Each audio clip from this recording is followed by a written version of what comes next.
ఇది నిజమా కాదా చెప్పండి, కామెంట్లో చెప్పండి. డబ్బులు ఉంటేనే ఉన్నవాడా, డబ్బులు లేకపోతే లేనివాడా?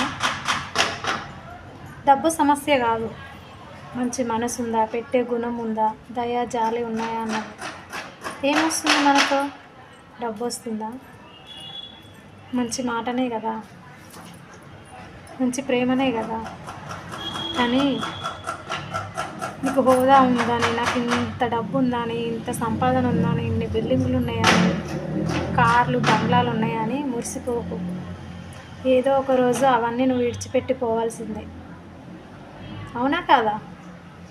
వాడికి లేదనో, వాడు పేదోడనో వాడిని చిన్న చూపు చూడకండి. ఏది రాదు నీ వెంట, ఏది శాశ్వతం కాదు, అది నీకు కూడా తెలుసు. కానీ ఎందుకు ఉన్నన్ని రోజులు ఇలా కొట్లాడడం? ఒకటి గుర్తుపెట్టుకోండి, మనం ఎన్ని సంపాదించినా, ఎంత చేసినా, ఎంత పోగు చేసినా ఏది మనమ్మటి రాదు. మంచి మాట, నలుగురికి చెప్పే 4 మంచి మాటలు, అవే కదా మన ఎమ్మటి వచ్చేవి. ఇంకేమైనా వస్తాయా? ఒకటి గుర్తుపెట్టుకోండి, నీకు ఉంటే ఉండొచ్చు, కానీ లేని వాడిని, ఉన్నవాడిని, ఒక వాడికి ఉంది కదా, వాడిని ఒక మంచి పొజిషన్లో ఉన్నాడు, వాడిని చూస్తే నమస్తే పెట్టాలి, వీడికి ఏముంది, వీడికి ఏం లేదు కదా, వీడెంత అని చిన్న చూపు చూడకండి ఎవరిని.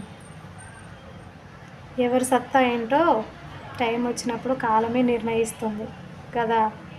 అందుకే ఎవరిని చిన్న చూపు చూడకండి.